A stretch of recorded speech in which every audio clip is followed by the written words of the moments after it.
Hey, what's up, everybody? What's up, everybody? It's your boy Chris. It's your boy Chris. It's another amazing episode of Financipation. This channel is all about making money. It's all about saving money. It's all about building generational wealth. And it's all about financially emancipating yourself from generational poverty.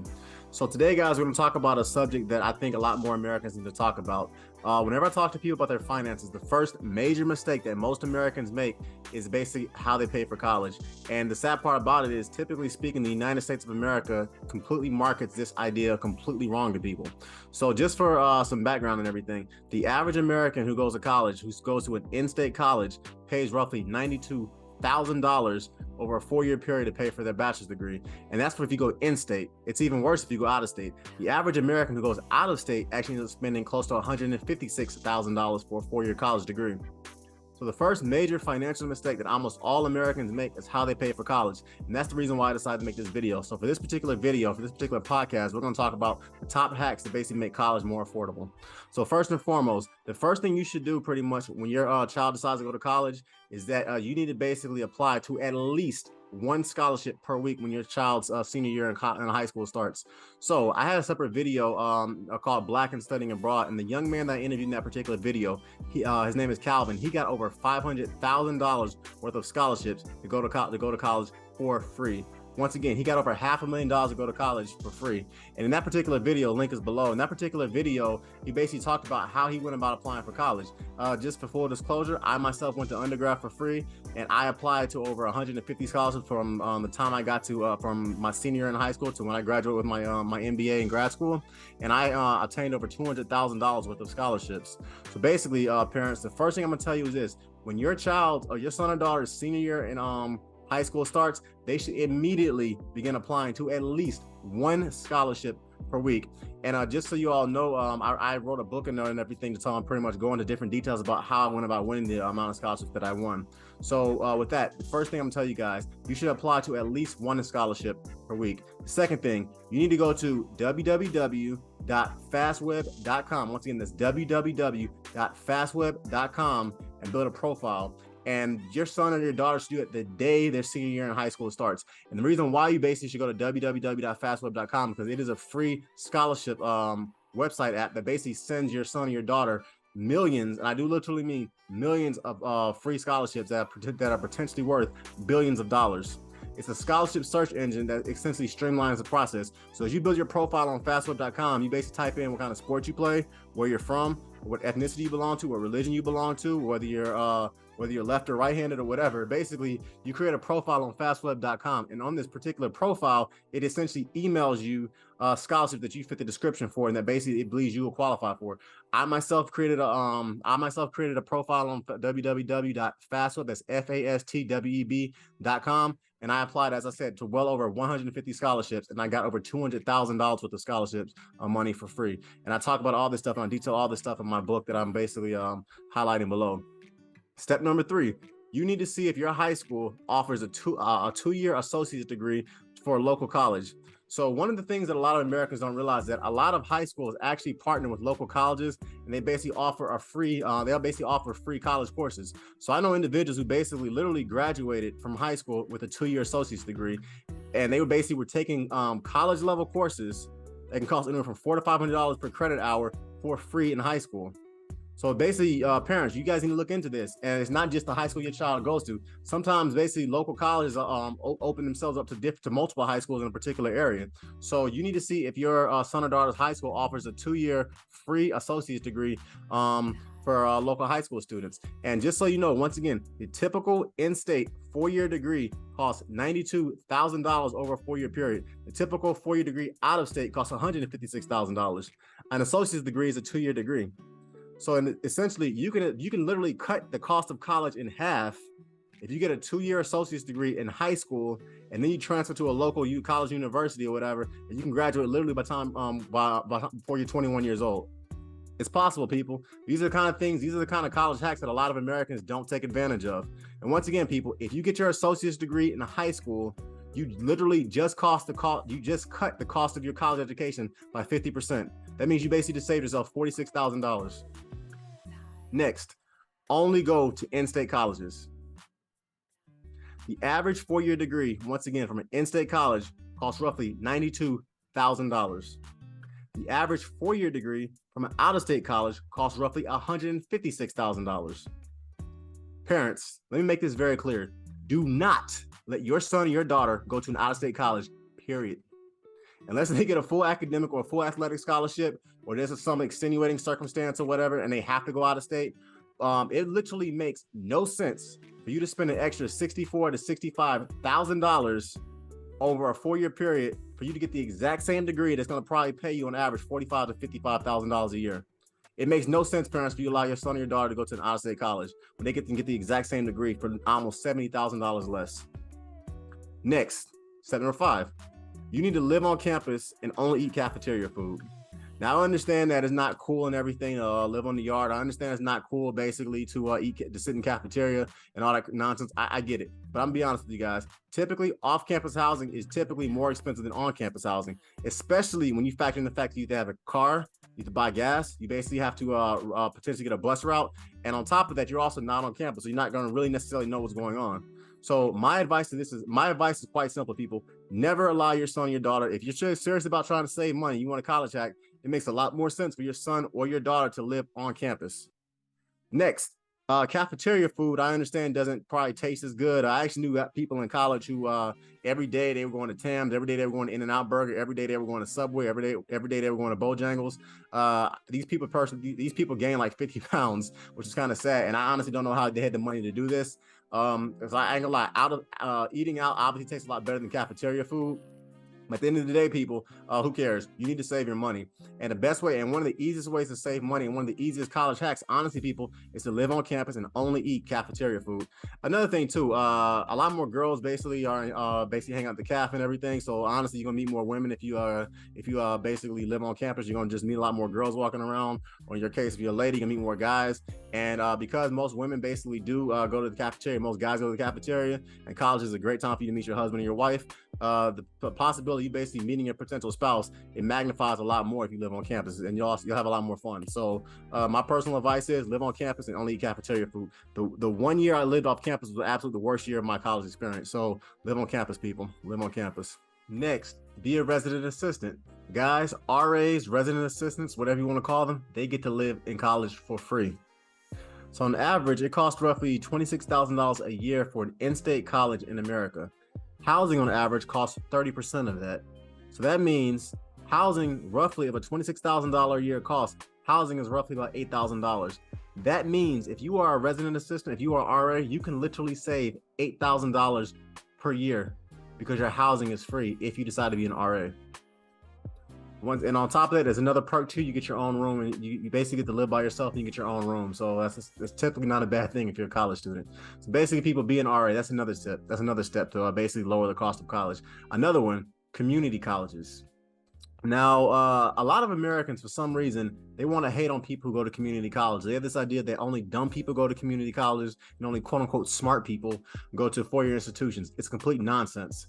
The average community college people cost only $4,000 a year. The average 4-year college costs roughly $26,000 a year.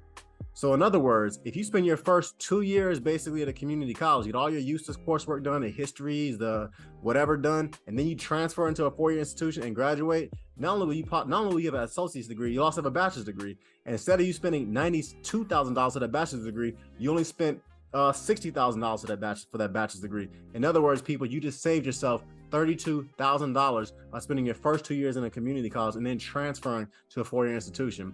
And from my experience of just studying engineering as well as in business school and everything, typically speaking, the cats who came from community colleges, it was a different type of kid. It's a different type of woman. Typically, it was the type of person that they showed up to college, they got their degrees, they were serious about their books, and they were serious about their money. Never let anyone basically belittle or poo-poo the importance of community colleges, of people, and don't let anyone let you think it's a bad idea. Okay. So once again, if you go to a community college for your first 2 years, then you transfer to an in-state school, you basically only spend about $60,000 for your college education. If you go to a 4-year institution, all 4 years, you spend roughly $92,000 for a degree. You get the exact same degree. The only difference is you spend $32,000 more for that degree. Before I go any further, everybody, please like, please comment, please subscribe. It helps the algorithm, and I love bringing you guys free content, and I want to continue to do that. Okay. All right. Next steps: don't get a useless degree. I'm not going to be disrespectful and go into what I consider useless degrees. And believe me, there are a lot of college degrees out here that I think are utterly useless, but I'm not going to be disrespectful and say what, in my opinion, they are. What I will say is this: I have a separate video pretty much on what college degrees give you the best return on your investment. And that link is going to be below. But in general, people, the best college degrees that you can get right now at the time of filming this are in science, in technology, in engineering, in mathematics, in healthcare, in law, and in finance. STEM. These are the type of degrees, everybody, that you literally graduate from college with a bachelor's degree, making over $75,000 a year. These are the type of degrees where the unemployment rate is about 1.5%, where the national average right now is about 5%.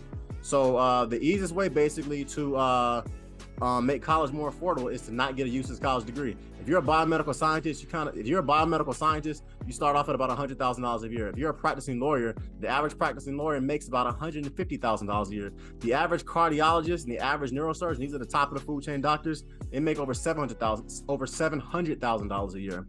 So basically, people, what I'm saying is this: it's a lot easier to pay off your student loans if you unfortunately have them, and it's a lot easier basically to pay off your student debts if you have them, if you basically have a career and a job that pays you a lot of money.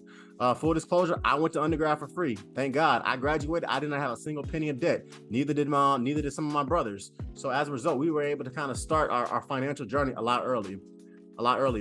Step number eight. Get a side hustle. Now, there was this young brother that I knew when I was in undergrad. His name is going to be Tyrone in this particular video. Tyrone basically cut everybody's hair. So Friday, Saturday nights before you went out, pretty much, you would basically make sure you basically book a session with Tyrone and make sure you got your hair cut. If you want to take a girl out or whatever, take her to the cafeteria for a nice little college date, or take her to Bojangles or Subway or whatever, you basically would call Tyrone. And when you hit Tyrone up or whatever, this brother had so many people lined up basically to get for him to cut their hair. He literally had a line of people wrapped around the dorm room. And he was basically charging, at the time, $6 for a haircut. That was significantly cheaper than the other barbers that are around campus. As a result, Tyrone literally paid all 4 years of college just by cutting people's hair. That was his college hustle. I've met people that were car mechanics. I've met women that were personal trainers or whatever. Get a side hustle, people. My personal side hustle was I wrote scholarships. Why? Because in my opinion, I was so good at writing scholarships. I literally could make over $250 to $300 an hour writing a 1 to 2 page paper in less than an hour, and I was getting scholarship money. So my idea, making $250 an hour was insanely good money for a college student. So my return on investments was very good. I wrote papers and I did scholarships. That was my side hustle. But basically, people, when you're in college, you need to get a side hustle, okay? And getting that side hustle, make sure that it's one that doesn't basically take away from your scholastic studies, because you're in college not to party, and you're in college you are in college not to make money. You're in college basically so you can basically get a career and graduate with as high GPA as possible, so you can eventually go off and basically start stacking as much paper as possible. Step number 9, you need to get internships, co-ops, and undergraduate student technical research over your summers. So you essentially have 3 summers, basically, people, when you're in college. If you're in a 4-year program, you have the summer between your freshman to sophomore year, the summer between your sophomore to junior year, the summer between your junior and the summer between your junior and your to your senior year. So you have 3 summers, basically.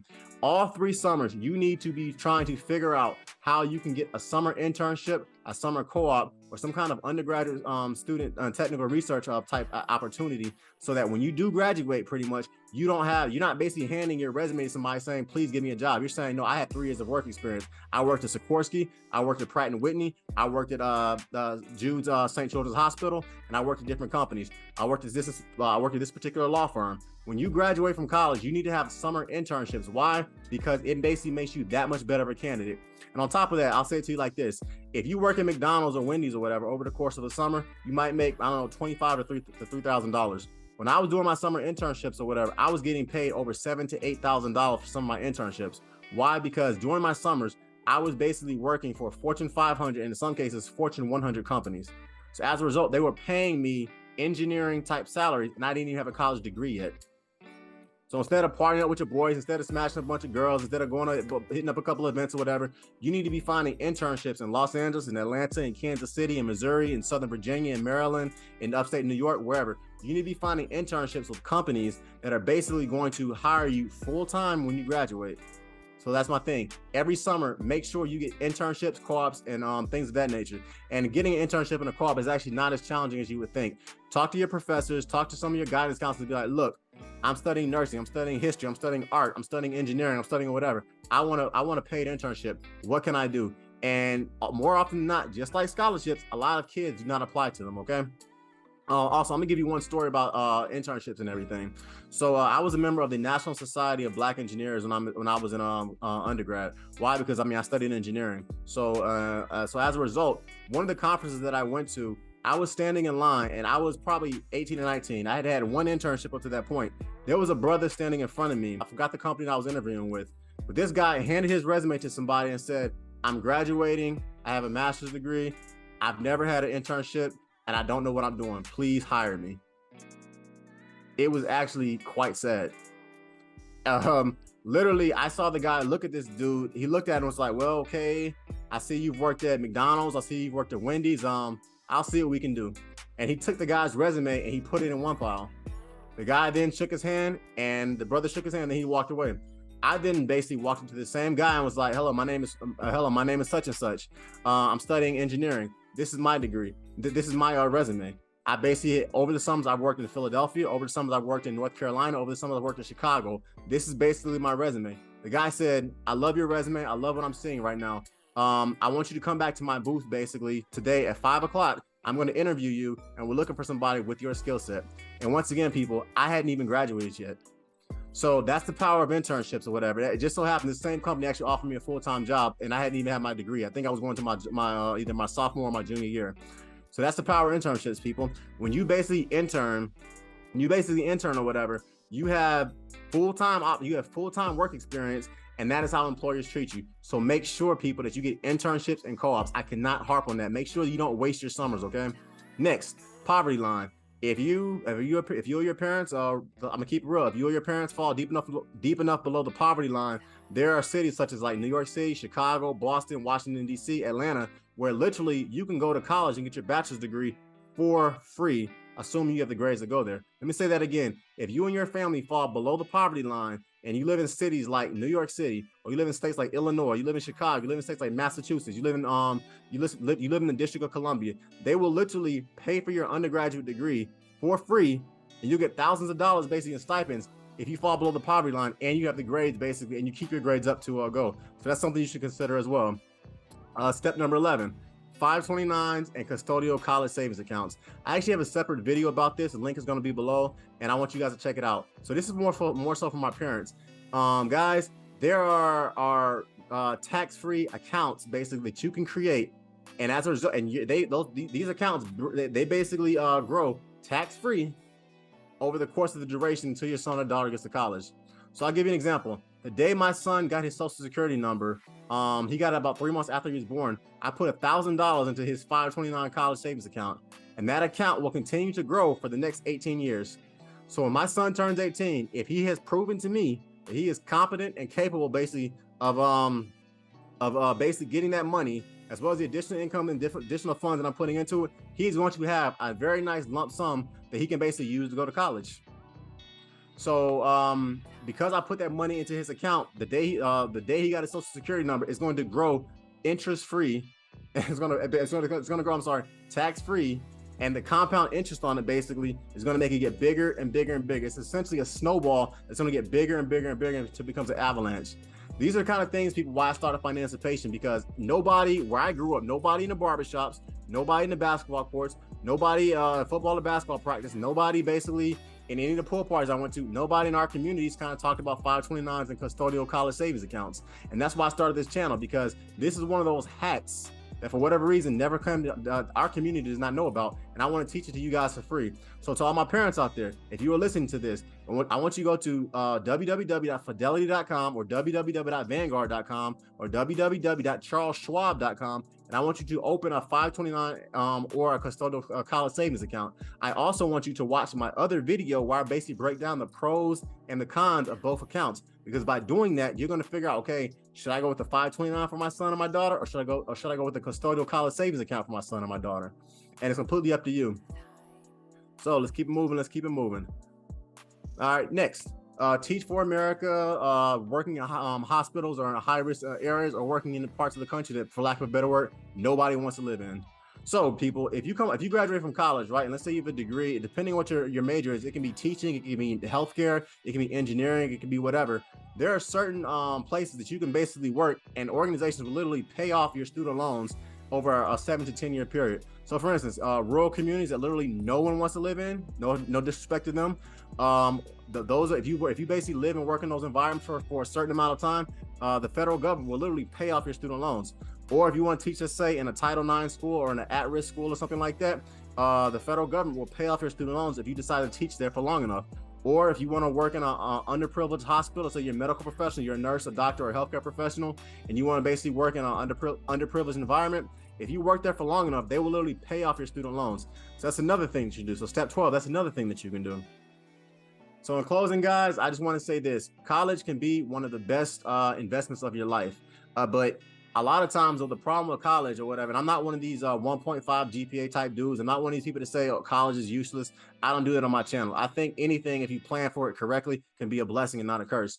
But in general, people, college is one of those kind of things where if you do it the right way, you can stack insanely high amounts of paper very quickly, especially if you basically go about doing it the right way. The typical person who has a bachelor's degree makes, over the course of their lifetime, over $2 million more than a high school graduate who never went to college. The typical person with a master's degree makes on average over $4 million more than a person with only has a GED. And a person with a PhD on average makes over $5 million more over the course of their working lifetime than the same person has a GED. So basically, people, if you do it the right way, college can easily be one of the best investments of your life. I want you to essentially, though, have a job waiting for you when you graduate. I do not want you, once again, to be that guy who was standing in front of me at that NSBE convention begging somebody to give him a job because he parted away all of his summers. He never basically had internships or co-ops, and he had a low GPA.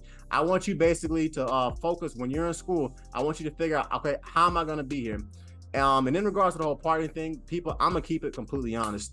The women, they get a lot prettier after you graduate from college. The parties, they get a lot better. They get a lot bigger and a lot more fun after you have a college degree. After you basically start stacking your pay, when you make $100,000, you make $50,000, you make $75,000, when you start matriculating throughout your career, the people who make themselves available to you, men and women or whatever, your dating options, your marriage options, they improve significantly when you have a college degree, and more importantly, you have a lucrative career that allows you to basically travel all over the world, or buy the things that you want, or live in the type of condos that you want, or travel to different exotic places. So basically, people, when you're in school, you need to focus basically on getting your grades up. You need to focus basically on securing a full-time job when you're there, and don't worry about the parties, because as I'm telling you guys, they get better and the people get prettier and more attractive the higher you go up the socioeconomic status. Okay.